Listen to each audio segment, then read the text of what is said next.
That sort of takes us back, though, doesn't it, Andrew, to this idea that not only MSF itself, which is non-religious, non-discriminatory, and the likes, it's won a Nobel Prize.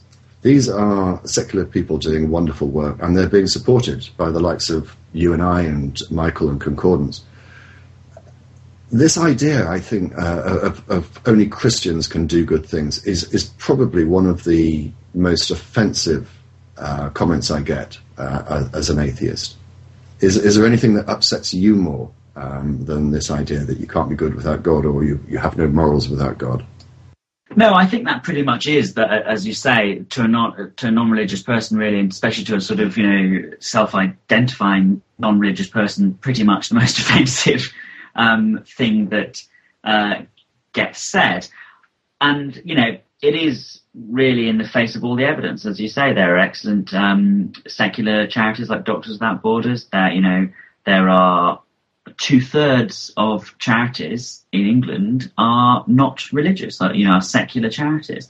There's no difference at all in the civic participation or charitable giving or charitable giving of your own time or money. Difference in Britain, at least, between religious and non-religious people at all. And some of the greatest contributors to human welfare over the centuries have been secular people, non-religious people.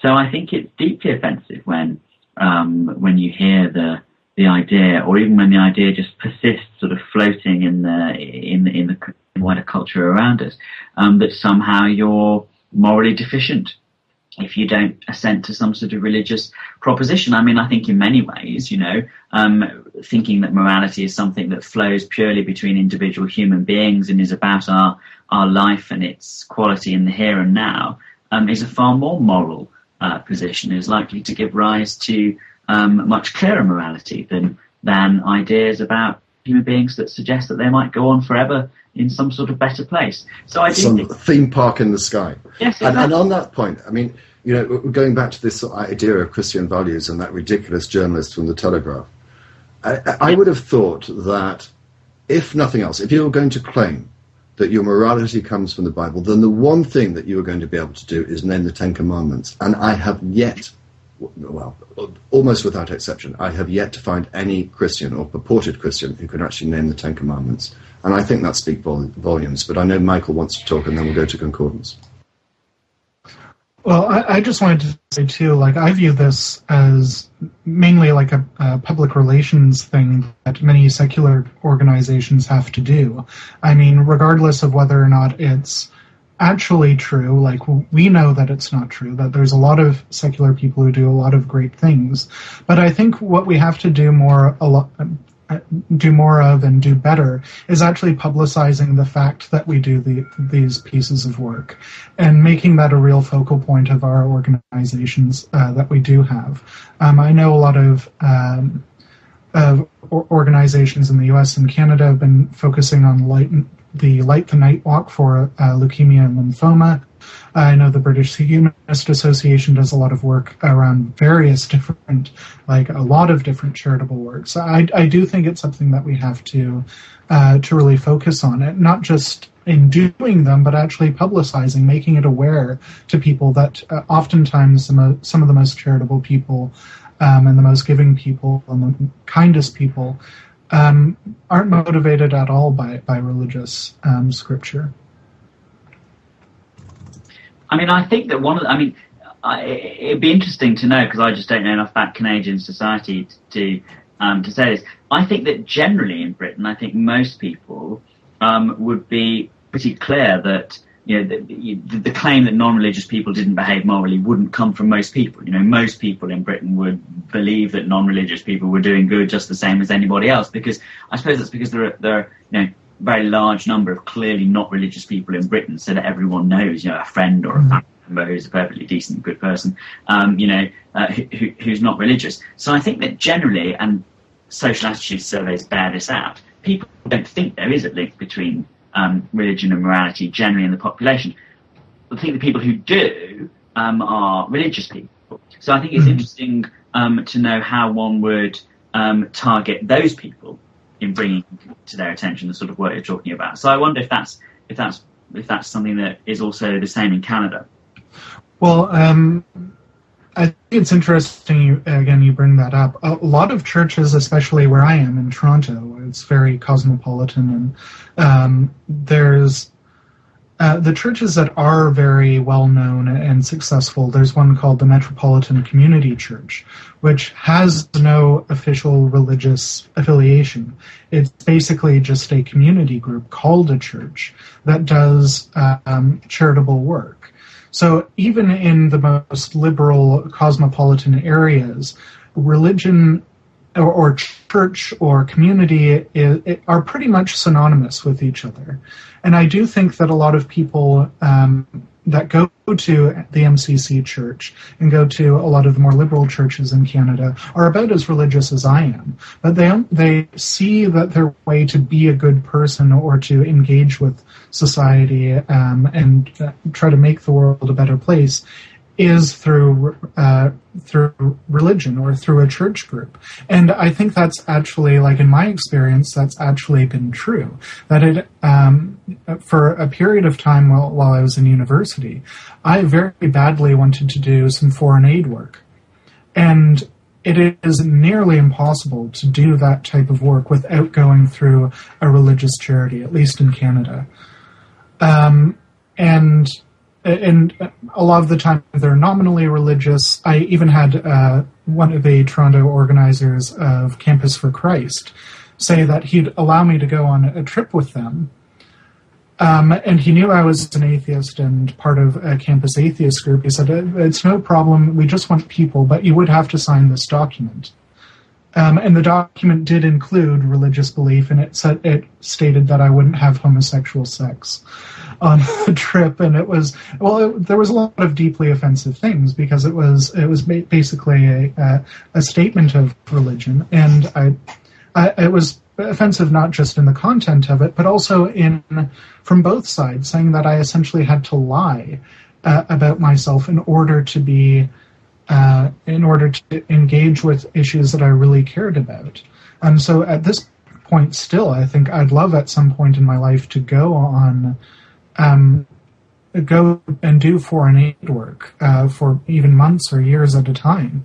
But I just don't see the opportunities to do that. And I think it's in that way, Canada is a lot more like the U.S., that if you want to do charitable work, so if you want to go to a soup kitchen or something just as menial as that, be prepared for them to all hold hands and do a prayer at the beginning and at the end, and to hand out Bibles and that sort of thing. That might even be like a scheduled part of the component of the aid work. How do I mute? Just turn off Blog TV. That's probably the easiest way to do it. Sorry, Michael. Turn off Blog TV entirely? Okay, that's what I'll do. Yeah, and could you just mute yourself on mic on Skype as well, please? Michael hadn't quite finished. Oh, I have a crying baby. I'm going to have to get back in a minute. I'm sorry. Okay. Well, that was a successful call. Sorry, Michael, do carry on as I bring in the next one. Can I remind you, if I bring you in, please have everything muted till I introduce you. Michael, do carry on. No, I basically finished the thought, but I think Concordance would likely agree, too, that a lot of charitable work, or at least, if not actually, is perceived to be in some way tied to religion. And I do think that's something that organizations like the Humanist Group or Center for Inquiry or Richard Dawkins Foundation or American Atheists, they need to pick this up as being a serious issue that needs to be addressed. I think charity work, but I think a plus sign, so to speak. No, we're not going to talk about atheism. No, we're not. That has a whole lot of other baggage to come with. But I think that we need to talk about issues that are somewhat unique to atheism. And I think part of our charity work needs to be undoing some of the harm that religion has done. I think that's something that sets us apart from religious requirements for help. For example, like you're saying, the soup kitchens, where they force the people to pray in order to get their food. right? They drag them in to be proselytized as part of the charity that they offer. Offering a non-religious alternative is a great thing, but also I think are helping of people who refuse to participate in that. We need to focus on the areas where our money has the greatest impact too. Mm-hmm. Yeah, and I do think that is a big focus as it is now. But if you look at a lot of churches, they're able to do them both simultaneously. They have a component which is outreach. Some components are lobbying, some components that are purely charitable. I think so far we've, and certainly the way I look at it as a leader in these groups is obviously a first priority is to undo a lot of the damage that religion does.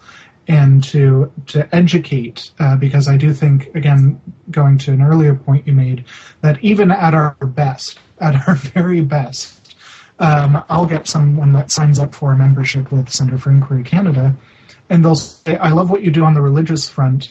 I wish you'd have more skepticism directed at climate change, because that's nonsense. Or they'll say, I believe in the climate change stuff. But I don't like your position on alternative health because there's a lot of good evidence that homeopathy really works. And we'll get those kinds of people that haven't fully understood all of the different points of skepticism. So again, I look at it as there has to be a lot of outreach as well. And people have to understand that the same reasons why we wouldn't accept a religious truth might also extend over to alternative medicine, and that the reasons why climate change are important do have a lot to do with a public understanding of science. All of those pieces, I do think, fit together into one cohesive message. But I do also think that a big piece of that, a big piece of our public image, has to be that we are demonstrating that we care about society and some of the more tangible problems in it. As I say, what normally happens is the first hour is very quiet, and then suddenly the second hour, particularly towards the second end of the second hour, we get a lot of contact requests. So let's see if we can get through them. We're going to start with Davis. Are you with us? I am. Hi, how can we help you? First of all, very, very nice to be on the show. I actually called in a couple of months ago, it is now, but I was in a rush, so I never got the chance to say it's very nice to be on the show and very nice to talk to all of you. And as to what I'm bringing up, well, I got into the show, I don't know, about halfway through, and the discussion of homeschooling was mentioned. I didn't hear a lot of that. I don't know to what breadth you guys were talking about it, but I found it somewhat interesting because through all of my life, I was homeschooled secularly, away from any sort of religious indoctrination, any sort of religious influence. My parents have always been very, not atheists really, but they never really had any sort of specific religion. I was never taught anything. And in terms of religion, all the people who I know who were homeschooled when I was involved with that, they were always very, very secular. And something else that I've encountered as a homeschooled person is I feel like it's been beneficial to the way that I've learned things, to the way that the people who I know, because the people who I know from high school do tend to be somewhat interesting and intelligent, the people who I hang out with. The people, though, who I've found to be homeschooled, they do tend to be very intelligent, very well educated. I don't know if this is a minority, even in my area. It very well could be that there are a lot more people who are homeschooled and completely nuts and have no education at all. But I have encountered a different side of it, so to speak. Homeschoolers who are quite well educated, who know a lot of things and are not exposed to very much religious doctrine at all. I certainly haven't been, and throughout my life it has, right now I'm I'm getting ready to go to college, and I'm looking to become a scientist myself. So I don't know if homeschooling by itself is so much of a problem. I think that homeschooling can easily be messed up because it's so isolated.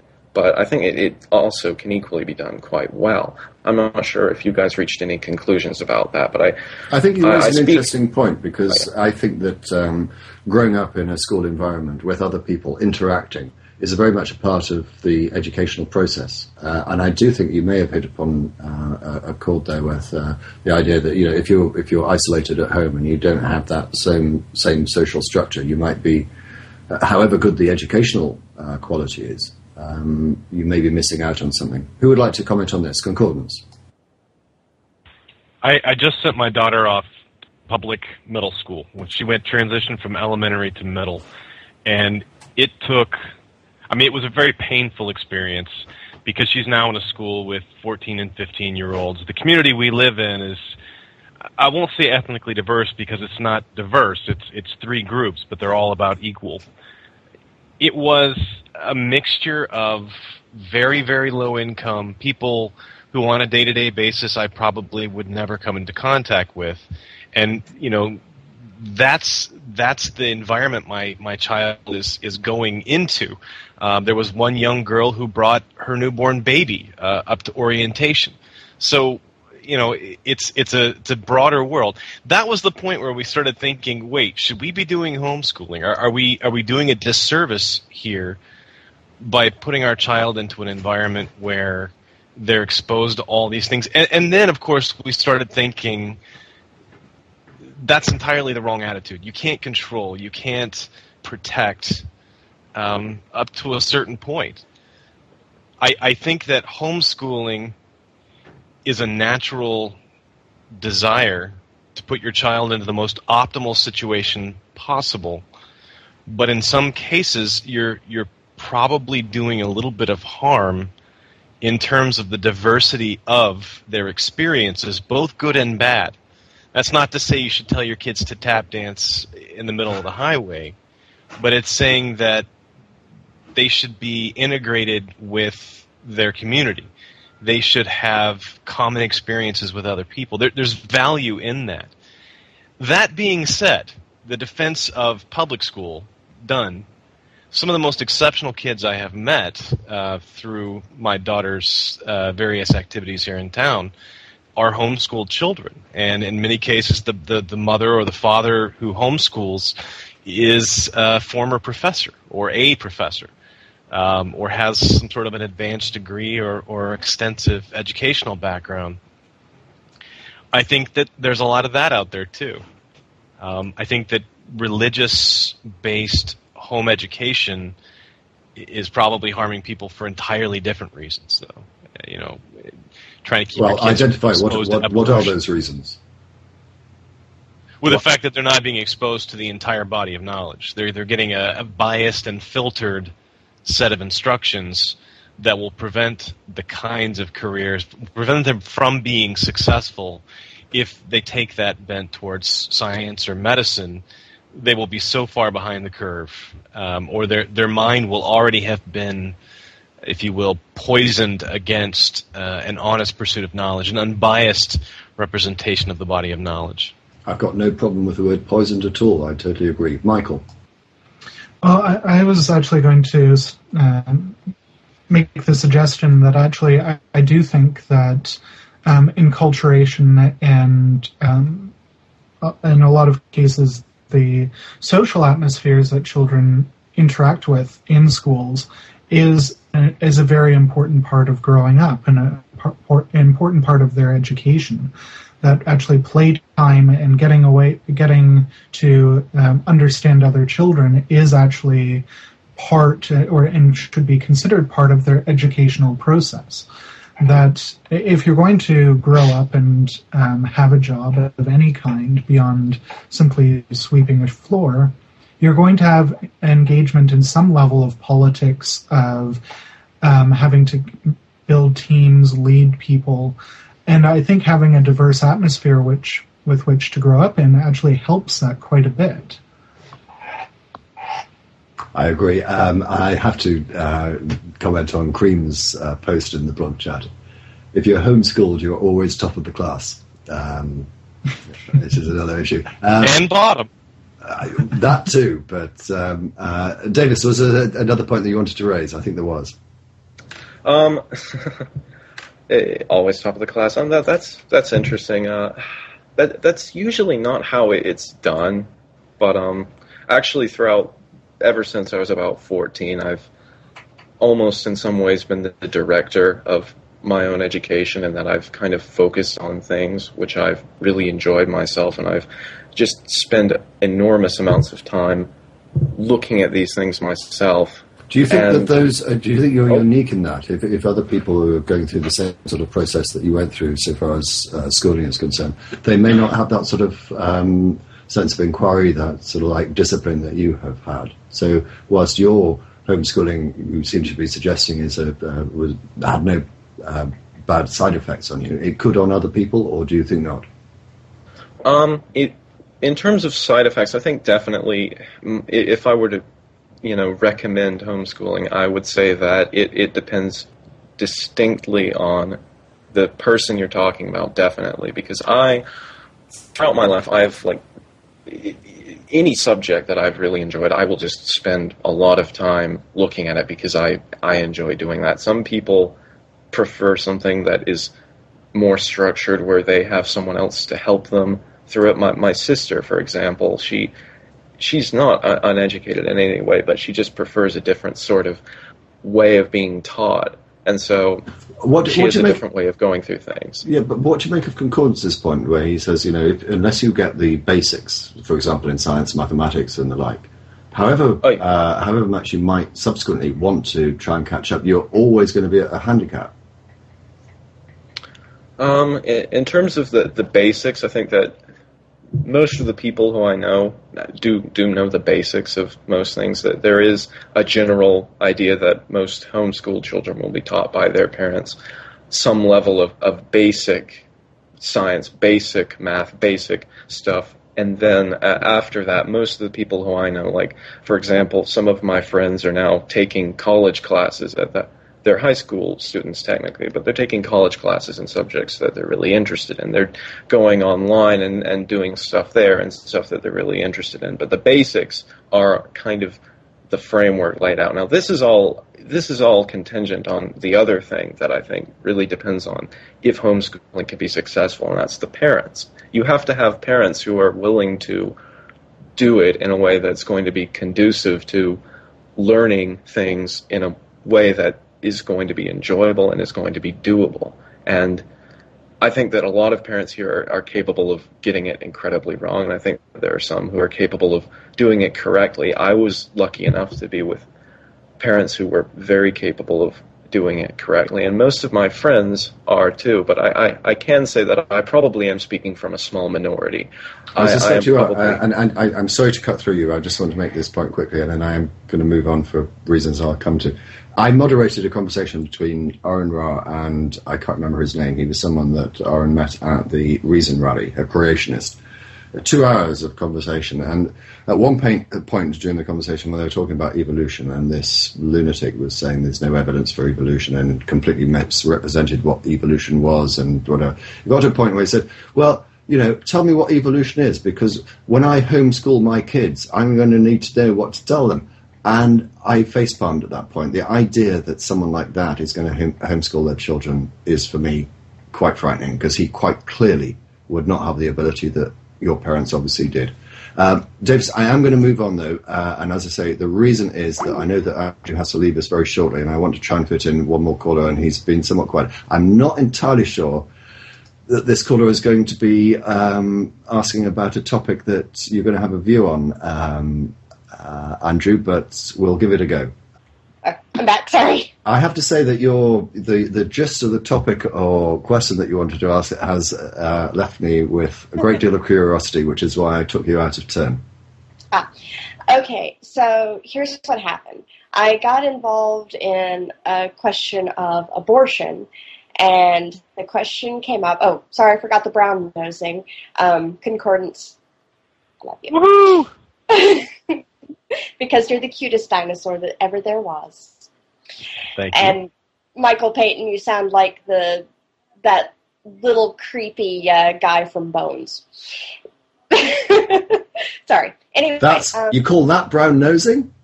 Oh, sorry. And you didn't even mention me or Andrew. And Andrew, you're very thoughtful and well spoken. I've never seen that show, but now I guess I'll have to look it up. Okay. All right. So I got into this discussion about fertilized eggs having human rights and human, basically, if a fertilized egg is or is not alive.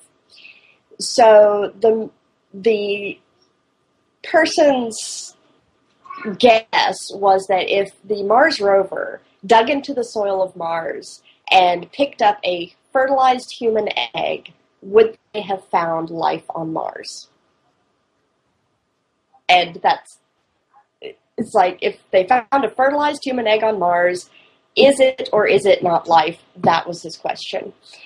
Can I expand on that? And I'm going to actually throw this at you, Andrew. I was talking or saw an exchange with a theist and someone else. We know that curiosity is now working its way around around Mars and taking samples. Let's say it finds evidence of life. The question that was posed to the theist was, would this, have a bit of a problem with your theological beliefs?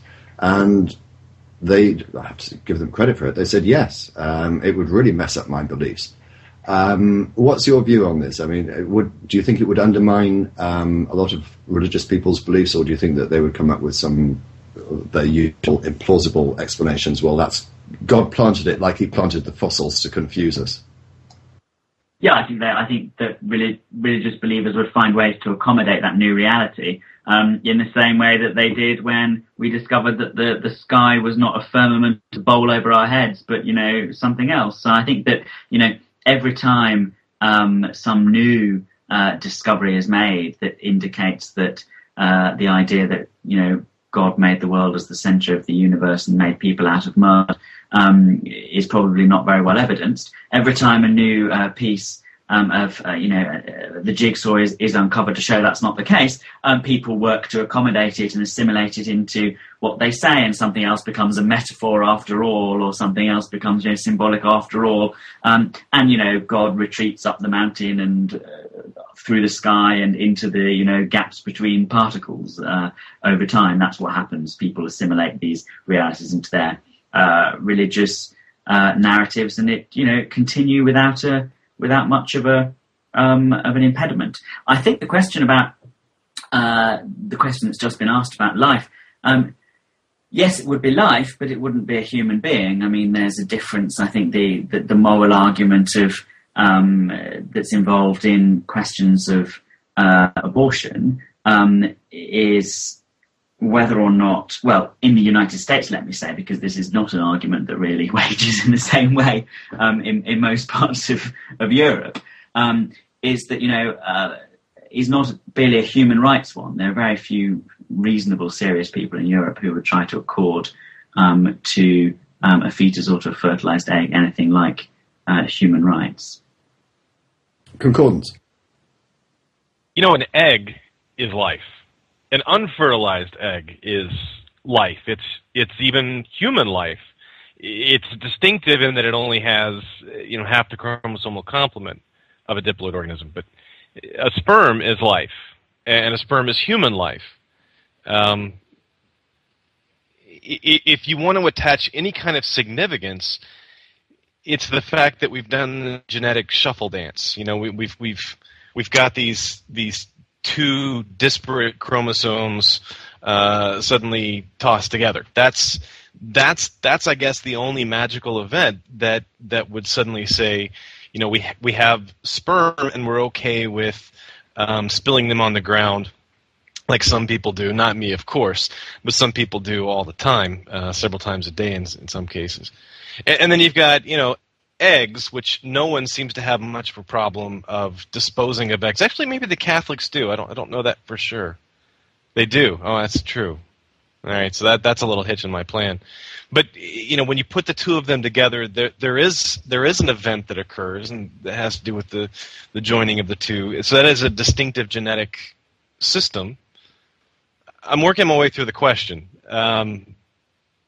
but every component leading up to that has been a living human cell.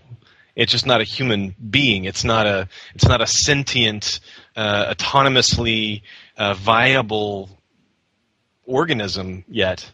I think Andrew is desperate to butt in here. Andrew.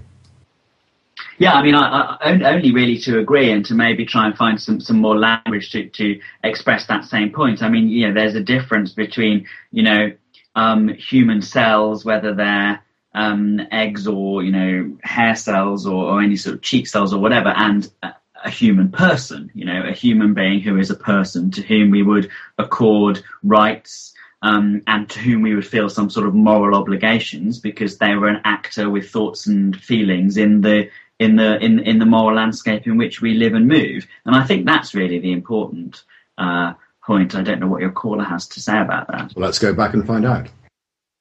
All right. Well, I think my feeling on this is that it is a potential individual as opposed to an actual individual. I think that's where, as a woman, I might have, manslaughtered several times during my life just by having, an egg that was fertilized and never attached or what have you. I think the figures on that are quite high, aren't they? Is it about 30% up? Sorry? It's 1/4 of fertilized eggs attach. Wow. And so God is aborting 75%. Yes. Yes. Wow.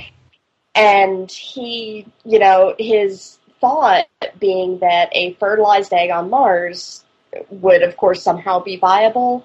And so, it's a potential life. An egg, fertilized, human, chicken, or Martian egg, fertilized is a potential individual as opposed to an actual, individual. For me, this is just such a weird, even, area to venture into. It seems so strange to me that anyone could even ever begin to claim that a fertilized ovum had anything approaching like, human person characteristics. And surely this is just a tactic. No one really believes this is just a tactic to attempt to prevent abortion by securing some legal fiction of human rights for fertilized.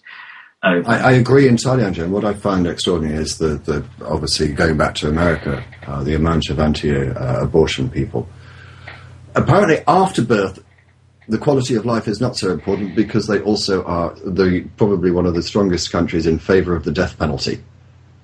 This dichotomy has never been explained to me.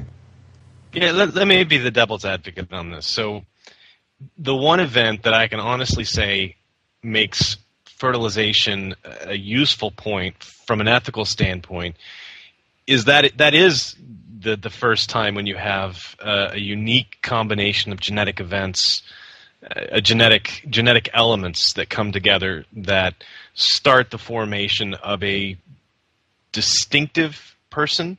At that point, it's no longer entirely dependent on either one of those two individuals, the parents. I can kind of see that at that point you have created something that never existed before. As a breaking point, that's the first time.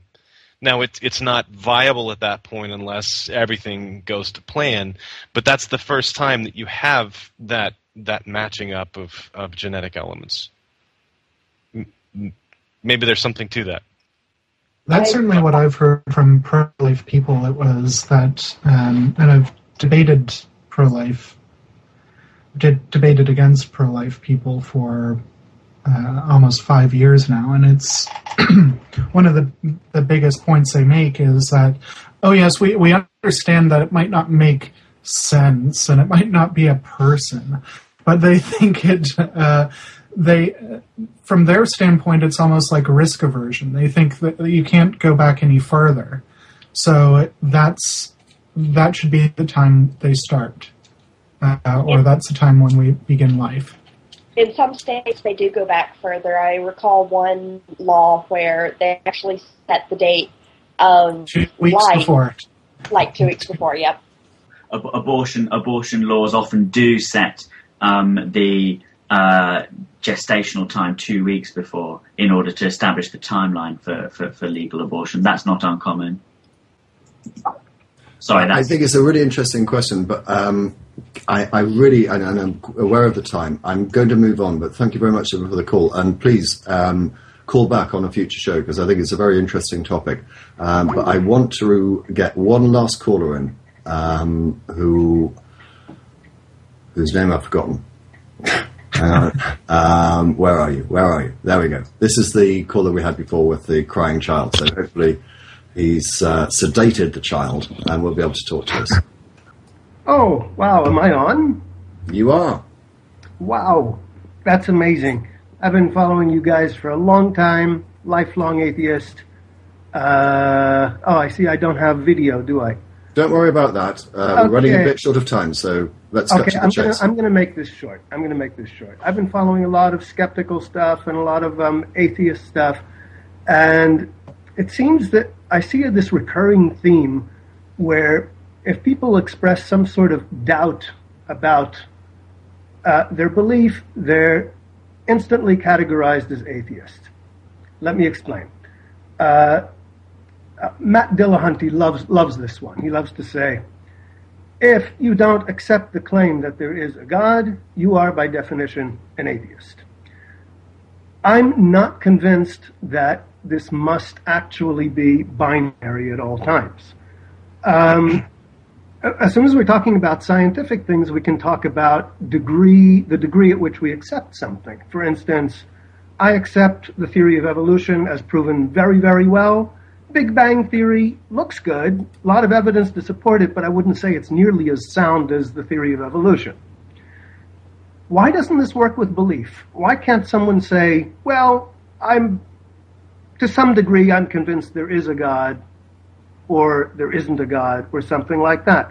Why, as soon as we come to something based that is not entirely scientific, why can't we treat it the same way? The simple answer is evidence. And whilst I accept that the Big Bang Theory is not complete, is not completely persuasive for me, there are certain pieces of evidence that suggest that at the very least it's the most accurate model that we have. You've got macro background radiation, you've got the redshift, and you've got other things. And I'm going to go to concordance because I know he knows much more about this.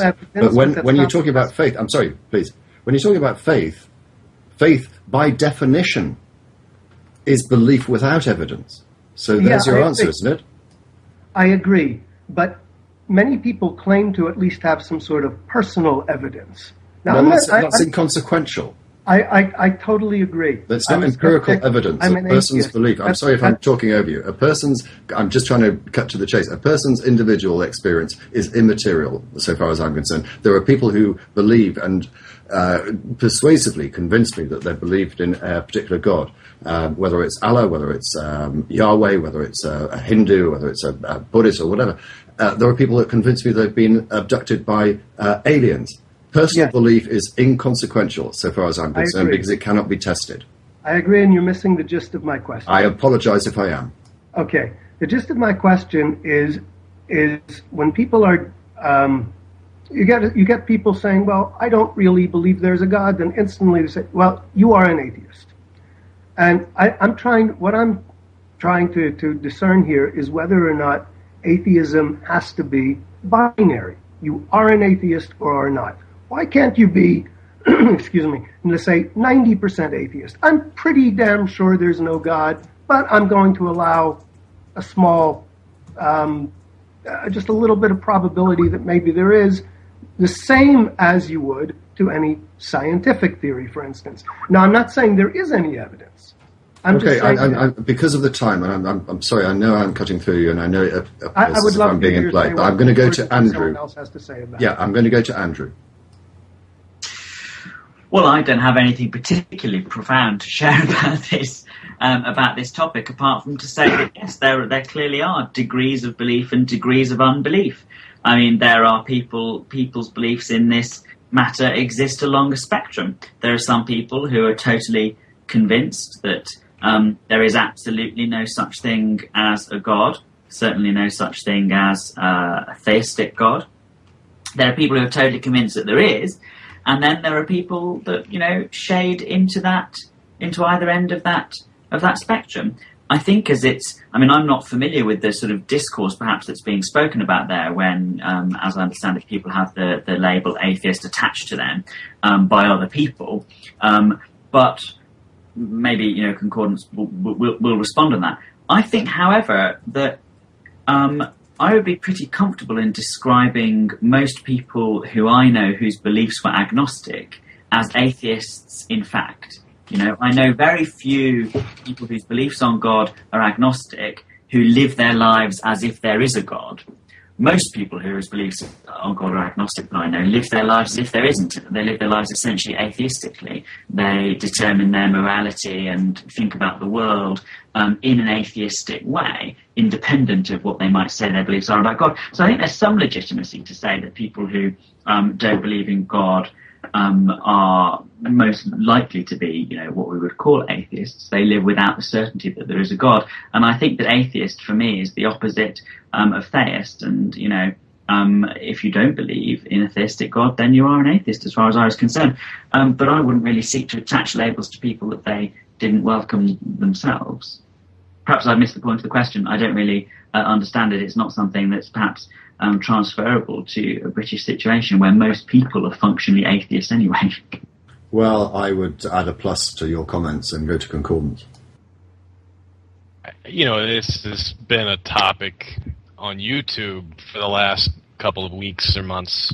Bionic Dance has her own feelings, you know, echoing Dillahunty, basically saying that atheist is the answer to a question, and it is in a sense a binary question. Do you accept the claim that a God exists? If you say that you're uncertain, then you could say that you have not accepted that claim, and therefore by default would be considered a non-theist. I think is maybe a less charged term. In other words, someone who is not actively a theist. And I think what Bionic Dance was trying to say is that it's not possible to believe two contradictory ideas at the same time, which is the human brain may not be capable of believing both that there is a God and that there isn't a God fully. Now, you're saying you have some doubts about it. There's a scale of doubt or uncertainty on the question, and everyone exists along that axis of doubt. Some of us celebrate the fact that we have doubts, and that's usually where people get skewed towards an atheism.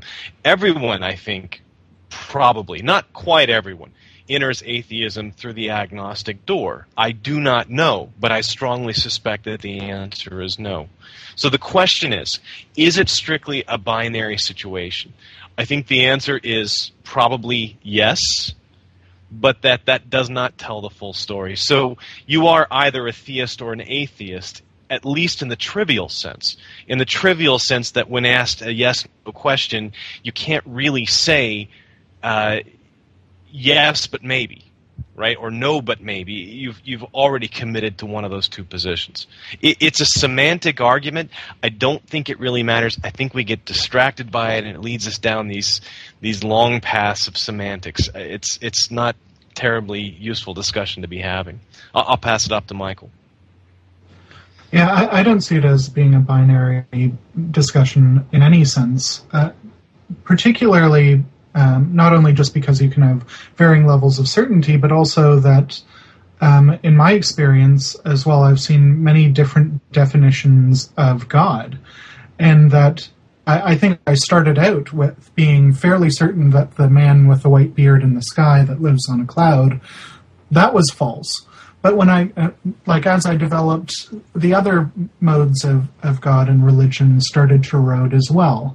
And I don't think my beliefs have changed that much. But certainly the certainty and the critical examination that I put upon each of those different definitions has been quite substantial. So again, I don't particularly like this bionic dance Dillahunty approach of a sort of binary distinction. And again, not just because you can be uncertain about certain things, but also because even the term God is kind of loaded, or theist or theism, and there's quite a range in that belief. So saying that you deny an entire category of beliefs, some of which you might not even be aware of, it's a little fishy to me. I have to say, if I can chip in my tuppence worth, I think far too much time is wasted about what I perceive to be a semantic argument. And it's very easy to resolve this issue, is simply to ask someone what they actually believe. This is one of the reasons I'm not too keen on labels, whether it's a plus label or I've got to stop saying that. It just doesn't matter. It's very simple. You can label me as an atheist, and it's useful for a short description of what I am. But if you actually want to know what I believe, then just ask me, and it doesn't take too long to explain. I do find no credible evidence for the existence of any gods. It's as simple as that. But it's a useful short label to attach to me. Shukka, I am going to move on because I'm acutely aware of the time, and I know that Andrew was going to struggle to stay with us till 10 o'clock. We're 20 minutes over time.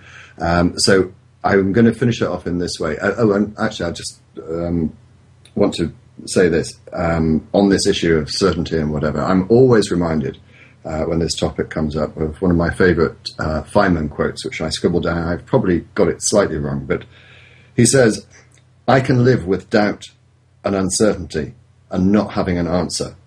In fact, I prefer not having an answer than having an answer that may be wrong. It doesn't frighten me." If only we all had that belief. Can I thank, please, very quickly, everyone that turned up to watch the show, everyone that called in. Tony, who again, working way behind the scenes, has brought you this program in its extremely high definition audio and quality. And also the panelists, Concordance, Michael and Andrew. I'm going to go through them each in that order for their final words before we wrap things up. And actually, I'll include a shout out for the MSF before we finish. Concordance, Michael, then Andrew. So I went on Friday to see Dr. Brad Harrub, who is a creationist who tours the country talking about creationism and the hell that awaits us all if we believe in evolution. I recorded some video on my phone, met up with the loyal opposition in the back, some nice guys. I'm going to be posting little chunks of that over the next few weeks, along with the scientific rebuttal of each of those arguments. It was the usual stuff. It was a regurgitation of Ken Ham and the like. And I'll end there and pass it off. Thank you very much. Michael. I'd just like to say it was a pleasure being on the show again. I enjoyed the conversation. I know I've been ignoring my YouTube channel because I've been working away with CFI stuff, but I do intend to start that off again within the month, actually. Thank you very much. And finally, can I have a huge thumbs up for Andrew Copson, head of the British Humanist Association, who has overrun by a long time, and I'm very grateful for that. Andrew, thank you very much indeed. Final words? Well, thank you very much for having me. I think it's always interesting to hear from people as well who are active in the same fields that we are, but in North America. I think if you can sum up the difference really between the United States and the United Kingdom, is that in the United States, everything sort of constitutionally is as it should be, in terms of secular laws and the basis for the state and so on. But obviously non-religious people suffer seemingly terrible social disadvantage. And I often think that in Britain it's sort of the other way around. There's absolutely no social disadvantage really to being non-religious at all. But one of the problems of having an established church is that all sorts of our public life, including our state schools, as we were discussing earlier, are shot through with religion and religious privilege. I think that that's a very interesting fact to think about. And I think we can learn from each other about the different strategies for dealing with those situations that we find ourselves in. So thanks very much, and I enjoyed it. Thank you very much, and hopefully we might be able to persuade you to come back on a future show. It's been a huge pleasure to have you on the show. On that note, on that bombshell, Tony, if you could wrap things up, that would be great. Thank you very much, everyone. We'll see you in 1 week's time for the MSF event.